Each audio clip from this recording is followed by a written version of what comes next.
الحمد للہ رب العالمین والصلاة والسلام علی سید الانبیاء والمرسلین اما بعد فاعوذ باللہ من الشیطان الرجیم بسم اللہ الرحمن الرحیم رب اشرح لی صدری ویسر لی امری واحلل عقدۃ من لسانی یفقہوا قولی رب زدنی علما۔ السلام علیکم ورحمۃ اللہ وبرکاتہ۔ سورۃ لقمان اردو ترجمہ اور تفسیر آیت نمبر 15 تک ہم نے گزشتہ اسباق میں پڑھ لیا۔ حضرت لقمان کی نصیحتوں کا ذکر جاری ہے۔ آج کے سبق میں ہم آیت نمبر 16 سے باقاعدہ آغاز کر رہے ہیں، جس میں حضرت لقمان اپنے بیٹے سے کیا فرما رہے ہیں، کیا نصیحت کر رہے ہیں، اس کا ذکر قرآن کریم میں یہاں مینشن ہے۔ اللہ فرماتا ہے کہ لقمان اپنے بیٹے سے کہنے لگے، یا بنیہ، اے میرے بیٹے، انہا ان تک مثقال حبۃ من خردل فتکن فی صخرۃ او فی السماوات او فی الارض یأتی بها اللہ ان اللہ لطیف خبیر۔ اے میرے بیٹے، برائی اگر رائی کے دانے کے برابر ہو، پھر وہ پتھر کی چٹان میں ہو یا آسمانوں میں یا زمین میں، اللہ اسے لے آئے گا۔ بے شک اللہ ہر باریکی کا جاننے والا، خبردار ہے۔ یہاں پر بہت ایک اہم چیز بتائی جا رہی۔ سب سے پہلے تو حضرت لقمان نے جو حکمت بھرا درس دیا، جو نصیحت کا آغاز کیا، وہ اللہ تعالیٰ کی توحید، اس کی وحدانیت سے کیا کہ بیسک چیز عقیدہ ہے۔ عقائد درست ہوں گے تو اعمال اور عبادات درست ہوں گے، اور جب عمل درست ہوگا تو ہی اس کا نتیجہ درست آئے گا۔ سب سے پہلے اللہ تعالیٰ کی نعمتوں کا شکر ادا کرنے اور اس کے ساتھ کسی کا شریک ٹھہرانے سے منع کرنے کا ذکر ہم نے پڑھ لیا۔ پھر اس کے بعد والدین کی اطاعت کا حکم دیا گیا، اور پھر اس کے بعد یہاں ارشاد ہو رہا ہے، پھر حضرت لقمان کا ذکر آ رہا ہے کہ انہوں نے اپنے فرزند سے یوں فرمایا کہ اے میرے بیٹے، برائی کسے کہتے ہیں؟ برائی ایسے عمل کو کہتے ہیں کہ جو ہم نہ چاہیں کہ ہماری دنیا والوں کے سامنے ظاہر ہو، ہم اس کو کرتے ہوئے چھپیں، پوشیدگی کے ساتھ کریں۔ ہر گناہ کا عمل جو ہے، ہر برا عمل جو ہے، ہم چاہتے ہیں کہ ظاہر نہ ہو۔ جو چیز دل میں کھٹکے کہ دیٹ از رونگ، یہ ایکچوئل میں برائی اور گناہ کی ڈیفینیشن ہے۔ اور ایسا ہی ہے، اللہ تعالیٰ فرماتا ہے فَأَقِمْ وَجْهَكَ لِلدِّينِ حَنِيفًا فِطْرَةَ اللَّهِ الَّتِي فَطَرَ النَّاسَ عَلَيْهَا۔ انسان کی فطرت جو ہے نا، اس پر یہ دین کی، یعنی دین اسلام جو ہمیں جس پر رہنے کا حکم دیا گیا نا، جس کے اکارڈنگ ہمیں اپنے معاملات کرنے کا حکم دیا گیا، یہ دین فطرت ہے۔ تو اللہ نے جو گناہ سے منع کرنے کا حکم دیا، بیسیکلی وہ انسان کی فطرت ہی ہے، کہ انسان کی فطرت ہی چاہ رہی ہے کہ جو چیز نہ ہماری کسی کے سامنے ظاہر نہ ہو جائے، جو چیز ہم راتوں کے اندھیروں میں کریں، یا ہم بند کمروں میں یا دیوار کے پیچھے، یا ہم اس وے میں کریں کہ جس طرح چولی ہے کہ ہم کر بھی رہے ہیں لیکن ہم ظاہر نہیں ہو رہے، ہم کسی پر بہتان لگائیں لیکن ہماری بات نہ آئے، وغیرہ وغیرہ۔ یہ تمام اعمال اللہ نے پہلے سے منع کر دیے، جو انسان کی فطرت میں رکھ دیے گئے کہ وہ ان کاموں کو سر انجام نہ دے۔ اب اللہ فرما رہا ہے، ہماری مینٹیلٹی کیا ہے کہ یہ کام اگر ہم شاید رات کے اندھیرے میں کر رہے ہیں تو کسی کو اس کا علم نہیں ہوگا، یا ہم یہ کام جو ہے وہ غیبی طور پر ہم اپنی زبان سے ہی اس کو ادا کر رہے ہیں، میں نے فلاں پرسن پہ بہتان لگایا، یا میں نے فلاں کے بارے میں ایسا کچھ کہا، اس کو تو نہیں پتہ لگے گا، اور اگر اس کو معلوم بھی ہو جائے تو اس کے پاس کیا ثبوت ہے کہ یہ بات میں نے کہی ہے؟ تو شاید یہ ہماری سمجھداری کا باعث ہے، یا یہ ہماری سمجھدار ہونے کا ثبوت ہے کہ جی ہم اپنے گناہ کر رہے ہیں لیکن اس کے بارے میں کوئی آگاہ نہیں ہو سکتا۔ بہت ہمبل ریکویسٹ یہ کہ ہم چھپا سکتے ہیں، مخلوق سے چھپا سکتے ہیں، لیکن جو خالق ہے، جو کریٹر ہے، اس سے کچھ مخفی نہیں ہے۔ اس کا اس آیت میں ذکر ہے کہ برائی اگر رائی کے دانے کے برابر بھی، رائی کا دانہ، اچھا ہم نے نہیں دیکھا جی، ہمارا گاؤں سے تعلق نہیں ہے، یا ہم نے اب تک ایسا کوئی اتفاق نہیں گزرا کہ رائی کا دانہ دیکھا ہو، تو ایک مثال کے طور پر بولا جاتا ہے کہ جس میں بہت چھوٹی مائکرو چیز کے بارے میں کہا جائے نا، جو کہ انسانی آنکھ ایزیلی نہیں دیکھ پاتی۔ میں اس کو اس طرح سے سمجھا پاتی ہوں، ایٹم کے بارے میں ہم سب نے پڑھا ہوگا، ٹھیک ہے؟ ایٹم ایک اندیکھی چیز ہے جس کو فزیشینز نے انٹروڈیوس کروایا، اور وہ کسی بھی ایسے ایٹم کے اندر بھی موجود ہوتے ہیں، ٹھیک ہے. اگر نیوکلیس دیکھا جائے اس میں پروٹون نیوٹرون یہ سب چیزیں اندیکھی ہیں. یعنی ایک ایٹم اتنا باریک اتنا چھوٹا ہوتا ہے کہ انسانی آنکھ اس کو نہیں دیکھ سکتی، ٹھیک ہے. اس کو زیوم ہی کیا گیا ابھی، لیکن باقی کے تمام جو چیزیں ہیں، چیزوں کی کنسٹرکشن ہے وہ انہی ایٹمز کے ملنے سے بنی ہے، ٹھیک ہے. یہ ایٹمز ملتے ہیں تو چیزیں پروڈیوس ہوتی ہیں، اور چیزیں پروڈیوس ہوئیں تو ان کے اندر کروڑ ایٹمز شامل ہیں. اب اتنی مائکرو لیول کی چیز جو کہ ہم نہیں دیکھ سکتے، لیکن ہاں ہم مانتے ہیں اس کا وجود ہے، اس کی ایگزسٹنس ہے. اللہ فرماتا ہے کہ تم اگر کوئی ایسا عمل کرو جو برا ہے اور تم سمجھو کہ تم اسے چھپا سکتے ہو تو یہ تمہاری سب سے بڑی بیوقوفی ہے. کیونکہ اگر وہ رائی کے دانے کے برابر چھوٹی سی ہو، ٹھیک ہے، ایٹم ہو، چاہے وہ کسی پہاڑ کی پتھر کی چٹان کے اندر موجود ہو یا آسمانوں میں کہیں یا زمین میں، تم کس کوشش میں ہو تم اس کو چھپا پاؤ گے؟ اللہ اسے لے آئے گا. دیٹ مینس کہ قیامت کے دن اللہ تعالیٰ اسے ضرور حاضر کرے گا، حساب لے گا یہ عمل کہاں. اب انسان اس دن اپنے نامہ اعمال پڑھنے کے لیے خود کافی ہوگا، اور یہ سب سے بڑا اس کے لیے باعث آزمائش باعث امتحان ہوگا کہ اس کا نامہ اعمال اسی کے پاس اسی کے ہاتھوں میں، اور کہا جائے پڑھ اقرأ کتابک، اپنا نامہ اعمال پڑھ. تو اس دن جو حساب ہوگا نا بیسیکلی ہر عمل کا، اس کے بارے میں یہاں ذکر ہے. اول تو اللہ اپنا تعارف فرماتا ہے ان اللہ لطیف. لطیف اسی کو کہتے ہیں کہ انسانی آنکھ کی جو بساط ہے نا وہ نہیں دیکھ پاتی باریک بین چیزوں کو. ہم کہتے ہیں نا کہ microscope, what does it means in Urdu, ٹھیک ہے. مائکرو بہت چھوٹی چیز، اسکوپ ایسا آلہ کہ جس سے ہم بہت چھوٹی چیز دیکھ پائیں، ٹھیک ہے.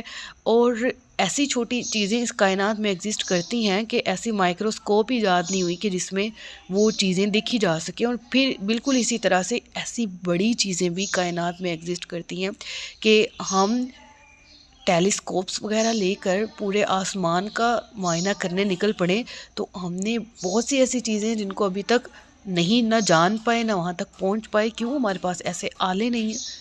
تو اللہ کی کائنات تو بہت بڑی ہے نا، وہ تو خالق ہے، ہی از دا کریٹر.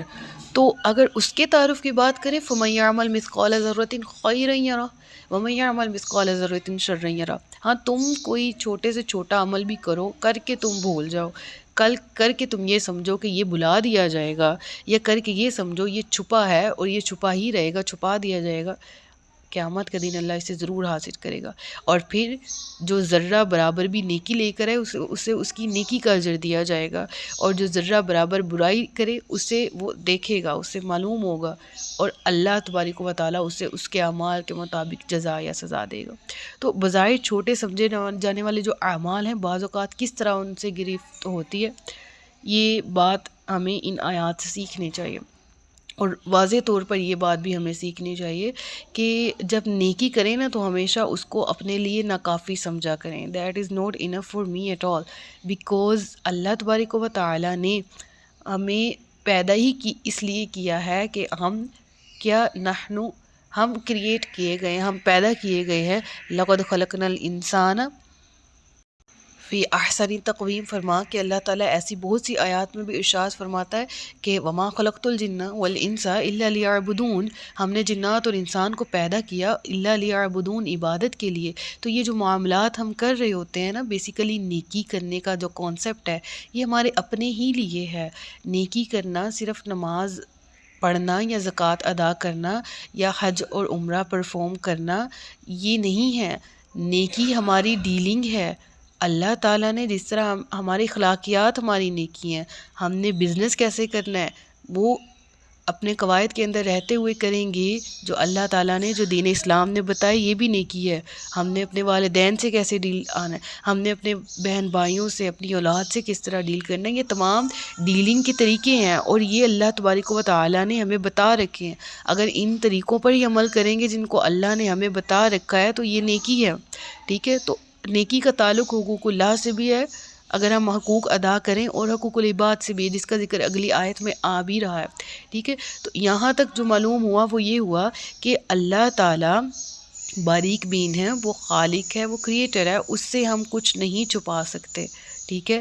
تو ہم نے نیکی کو جو ہے وہ ہمیشہ اپنے لیے کافی نہیں سمجھنا، بلکہ مزید کرنے کی کوشش کرنی، اپنے اخلاق میں مزید درستگی۔ انسان جو ہے وہ ویریشن کرتا ہی اچھا لگتا ہے نا، وقت کے ساتھ اس میں تبدیلی ہے اور آتی ہے، ٹھیک ہے؟ کائنات کی ہر چیز جو ہے وہ چینج ہو رہی وقت کے ساتھ ساتھ، ٹھیک ہے؟ تو انسان میں بھی چینج ہی اچھا لگتا ہے، لیکن پازیٹیو وے میں۔ انسان جو پہلے نہیں جانتا تھا، جب جاننے لگا، جب علم اور شعور کی سیڑھی پر اس نے قدم رکھا، تو پھر اس میں چینج اچھا لگتا ہے، اس کی پرسنالٹی میں چینج۔ ظاہر سی بات ہے، اگر انسان علم سے دور تھا تو تب اس کی زندگی کیسی تھی، اور جب علم سیکھا تو زندگی بہتر کرنے میں لگ گیا۔ تو یہ ساری چیزیں جو ہیں وہ آ کر جڑتی ہیں ہماری اس پوائنٹ کے ساتھ، نیکی۔ اور نیکی تسبیح بے حساب سے آگے کی چیز ہے، نیکی کسی ثواب سے آگے کی چیز ہے۔ تو یہ بات یاد رکھنی ہے آپ نے، اس زندگی گزارنے کا بہترین طریقہ ہے، اگر ہم اس کو اڈاپٹ کر لیں تو یہ نیکیاں ہو رہی ہیں ہم سے۔ تو ہاں، بہرحال جو ضروریات دین ہیں ان کی اہمیت اپنی جگہ ہے، نماز کی، زکوٰۃ کی۔ ایسا نہیں ہے کہ ہم پھر ڈیلنگ درست کر لیں اور عبادات پہ ہم کسی بھی قسم کی کوتاہی برتنے شروع ہو جائیں۔ تو نیکی کو کبھی بھی کافی نہ سمجھیں، اور گناہ کو کبھی بھی، برائی کو کبھی بھی چھوٹا نہ سمجھیں کہ یہ تو معمولی سی ہے۔ میں ایک بات یاد رکھ، یہ رویہ کہ جی یہ کریں تو پھر اس کے بعد ہم توبہ کر لیں گے، تو توبہ والا جو دور ہے وہ کس نے دیکھا ہے؟ توبہ کی توفیق مل جائے گی کیا معلوم ہے، ٹھیک ہے؟ تو کیا توبۃ النصوح ہمیں مل جائے گی مرنے سے پہلے، یا موت کا وقت کیا ہمیں معلوم ہے؟ نہیں۔ تو اپنے آپ کو ہمیشہ سیدھی راہ پر رکھیں، نیکی کو کافی نہ سمجھیں، گناہ کو معمولی نہ سمجھیں۔ تو جو میں نے آپ کو اخلاقیات کا، نیکی کا تعلق بتایا نا، وہ میں نے بتایا حقوق اللہ، حقوق العباد دونوں سے، اس کا ذکر اس آیت میں آ رہا ہے، آیت نمبر 17 میں پڑھیے گا۔ آپ فرماتے ہیں، یا بنی اقیم الصلاۃ وامر بالمعروف وانہی عن المنکر واصبر علی ما اصابک ان ذلک من عزم الامور۔ بھئی قرآن کریم میں بھی باقاعدہ ذکر ہے کہ صبر کرو، ہاں، لیکن یہ بڑے ہمت والے کاموں میں سے ہے۔ صبر کرنا از ناٹ ایزی، لیکن اجر بھی اس کا سب سے زیادہ ہے۔ میں آپ کو اس چیز کو نا صیام سے، روزے سے بھی اٹیچ کر کے نا پھر ایکسپلین کرتی ہوں۔ پہلی بات یہ ذکر آیا نماز کا، پہلے اقیم الصلاۃ، پھر ذکر آیا وامر بالمعروف وانہی عن المنکر۔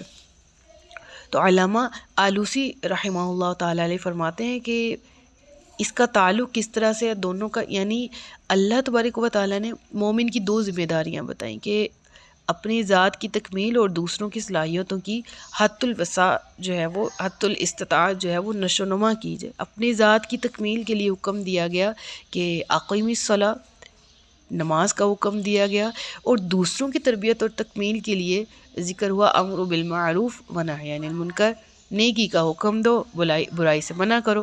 اور علامہ آلوسی فرماتے ہیں کہ اقیم الصلاۃ تکمیلا لنفسک وامر بالمعروف تکمیلا لغیرک۔ تو کتنی پیاری بات کہہ دی گئی نا، یعنی اس آیت میں جو نیکی کی ڈیفینیشن بتائی گئی، سب سے پہلے کہ اپنی ذات کی تمہاری تکمیل اللہ سے ریلیشن کے ساتھ ہے۔ تو وہ کیسے اسٹرونگر ہو سکتا ہے؟ جب آپ اللہ کی عبادت دل لگا کر کریں۔ تو اپنی ذات کی تکمیل کے لیے نماز پڑھو، اور دوسروں کو بہترین نصیحت کریں، دوسروں کی تربیت اور تکمیل کے لیے امر بالمعروف ونہی عن المنکر، بھلائی کا حکم دو اور برائی سے منع کرو۔ تو اس سے معلوم کیا ہوتا ہے؟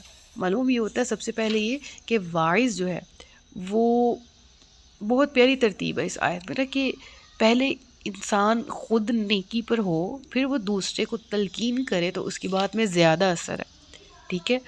اور بے عمل جو واعظ ہے اس کی باتوں میں اثر نہیں ہوتا، چونکہ اس راہ میں اللہ تبارک و تعالیٰ نے رکھ دیا ہے کہ کیا تم اتأمرون الناس بالبر وتنسون انفسکم وانتم تتلون الکتاب افلا تعقلون۔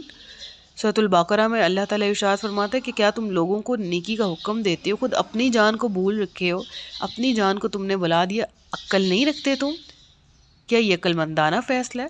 تو یہاں سے ان آیات سے معلوم کیا ہوتا ہے کہ واعظ پہلے خود عمل کرے، ٹھیک ہے، اور پھر وہ دوسروں کو جب حکم دے گا تو اللہ تعالیٰ اس کی زبان میں بھی تاثیر رکھے گا، یعنی یہ ذمہ داری ہے کہ ہر شخص جو ہے وہ۔ اب یہاں پر ایک اور پوائنٹ ہے کہ میں اور آپ، ہمارے ذمہ کیا ہے دیکھیں علماء پر ہی تبلیغ لازم نہیں ہے، ٹھیک ہے، علماء پر ہی لازمی نہیں ہے کہ وہی تبلیغ کریں، انسان کو ہر مسلمان کو دین کا مبلغ ہونا چاہیے، ٹھیک ہے، اور مبلغ نہ ہوئے کہ اس کو جس مسئلے کا صحیح طور پر علم ہے اس کو ضرور آگے پہنچانا چاہیے، جس بارے میں، جس اچھی بات کے بارے میں اسے معلوم ہے اس کو ہی اور شی شوڈ بی سپریڈ، ٹھیک ہے۔ تو اس چیز کو یاد رکھنا ہے کہ اس چیز کو پھیلائیں جو آپ کے پاس ہے، علم پھیلانے سے بڑھتا ہے، ہاں یہ کہ آپ کو اس پر مکمل کمانڈ ہو، اس کی درستگی کی شیورٹی ہو آپ کے پاس، ٹھیک ہے۔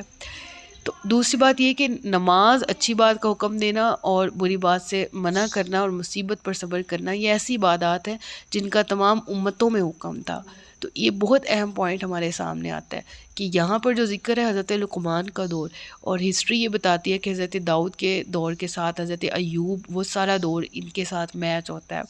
تو اتنی پرانی ہسٹری میں بھی نماز کا ذکر ہے، بری بات سے منع کیا جانا، صبر پر جو ہے وہ اپنے آپ کو کنسسٹنسی کے ساتھ رکھنا، یہ ساری چیزیں گزشتہ امتوں میں بھی ان کے احکامات تھے، تو وہی ذکر ہے نا۔ تو اب یہاں پر دیکھیں کہ ہم نے اس کی تعارف میں پڑھا تھا نا، حضرت داؤد علیہ السلام پر جب زبور نازل کی گئی تو آپ پہلے فتویٰ دیتے تھے حضرت لقمان، لیکن بعد میں ان کے زبور نازل ہونے کے بعد آپ نے فتویٰ دینا ترک کر دیا۔ تو یہ پوائنٹ بھی سامنے آتا ہے کہ زبور کی تعلیمات بھی یہی تھی، اخلاقیات اور عبادات اور توحید پر مبنی، ٹھیک ہے نا۔ تو اگر آپ اپنے بیٹے کو نصیحت کر رہے ہیں تو کسی شریعت کے انڈر کر رہے ہیں نا، تو وہ شریعت کیا ہے؟ حضرت داؤد کی، ٹھیک ہے۔ اور اگر اس سے پہلے دیکھا جائے تورات، تو تورات کی اگر روح سے دیکھا جائے تو شریعت وہ جو اللہ کی طرف سے اتاری گئی، یعنی مراد یہ کہ احکامات شروع سے ہی دین اسلام کی یہی ہیں، دین اسلام کی بنیاد یہی ہے جس کا ذکر ہمیشہ آپ نے یاد رکھنا ہے، حضرت لقمان کی نصیحت اور اس سینیریو کو، اس دور کو، اس ہسٹری کو کہ آج سے کتنے ہزار سال پہلے کی ہسٹری ہے، لیکن وہی باتیں ہیں جو ہماری شریعت میں ہیں اور ہمیں بھی اللہ تعالیٰ نے حکم دیا، ٹھیک ہے۔ اب بات کر لیتے ہیں صبر کرنا۔ تبلیغ اور صبر اکٹھے بیان کرنے میں ایک اشارہ یہ بھی ہے کہ تبلیغ میں صبر کے مراحل بہت مرتبہ پیش آ جاتے ہیں، لہٰذا تکالیف کی وجہ سے تبلیغ سے باز نہیں آنا چاہیے۔ تو اللہ فرماتا ہے ان ذالک من عزم الامور، بڑے ہمت والے کاموں میں سے ہے صبر کرنا۔ اور یقیناً میں نے اپنی زندگی میں یہ ایکسپیرینس کیا ہے اور لوگوں سے بھی اس کے بارے میں سنا ہے، کیا کہ جو حضرات صبر کرتے ہیں نا، تو اس کا نعم البدل کوئی نہیں۔ ہاں انسان کو اس صبر کے بارے میں اگر میں اس کو صیام سے ریلیٹ کروں نا، تو روزہ نکلا ہی اس لفظ سے، صوم، صیام مینز روکے رکھنا، رکے رہنا، ٹھیک ہے۔ تو صبر کیا کہتا ہے کہ برداشت کرو، رکے رہو، جو حالت، جو آپ کے سامنے ایسا کچھ ہو رہا ہے کہ جو آپ کی برداشت سے باہر ہے، لا یکلف اللہ نفسا الا وسعہا، یہ بات ذہن میں رکھنی ہے اور اپنے زندگی کے حالات کو فیس کرو، مشکلات کو فیس کرو، صبر کا دامن ہاتھ سے نہ چھوڑو۔ ہاں معلوم ہے اللہ رب العالمین فرما رہا ہے تمہیں یہ بھی معلوم ہونا چاہیے ان ذالک من عزم الامور، لیکن اس کا اجر بھی بہت ہے، کیونکہ اللہ فرماتا ہے روزہ میرے لیے، میں ہی اس کا اجر دوں گا، یعنی اس لیول کا صبر ہے روزہ کہ اس کا تم لوگ اس چیز کو ایزیوم ہی نہیں کر پا سکتے کہ اس کا اجر میں نے تمہارے لیے کتنا رکھا ہوا۔ بالکل اسی طرح سے ہر صبر ہے، انسان اپنی زندگی لگا دے اور کہے میں نے زندگی ضائع کر دی صبر کے پیچھے، نہیں۔ جب ایک دن کا روزہ صبر کے ساتھ رکھا جائے اور اللہ کے احکامات کے انڈر رہا جائے تو اس کا اللہ فرما رہا ہے کہ میں اجر اتنا دوں گا کہ تمہاری سوچ سے باہر ہے۔ تو پھر جو اپنی زندگی گزار ہے صبر پر اور سمجھوتے پر، اور یہ کہ اللہ کی حدود کے اندر رہنا ہے خواہ کیسی ہی حالت کیوں نہ ہو، تو پھر اس پر کتنا اجر اور ثواب ہوگا اس کا اندازہ کیا میں اور آپ لگا سکتے ہیں؟ تو ان آیات سے ہمیں سیکھنے کی اور تدبر کرنے کی ضرورت ہے۔ جو اگلی آیات ہیں انشاءاللہ اس کو نیکسٹ اسباق میں کور کریں گے۔ صدق اللہ العلی العظیم و صدق رسولہ النبی الکریم، سچ فرمایا اللہ نے جو عظمت والا ہے۔ اپنا وہ سا خیال رکھیے گا، مجھے دعا میں یاد رکھیے گا۔ تاجدار ختم نبوت زندہ باد، پاکستان پائندہ باد۔ السلام علیکم ورحمۃ اللہ وبرکاتہ۔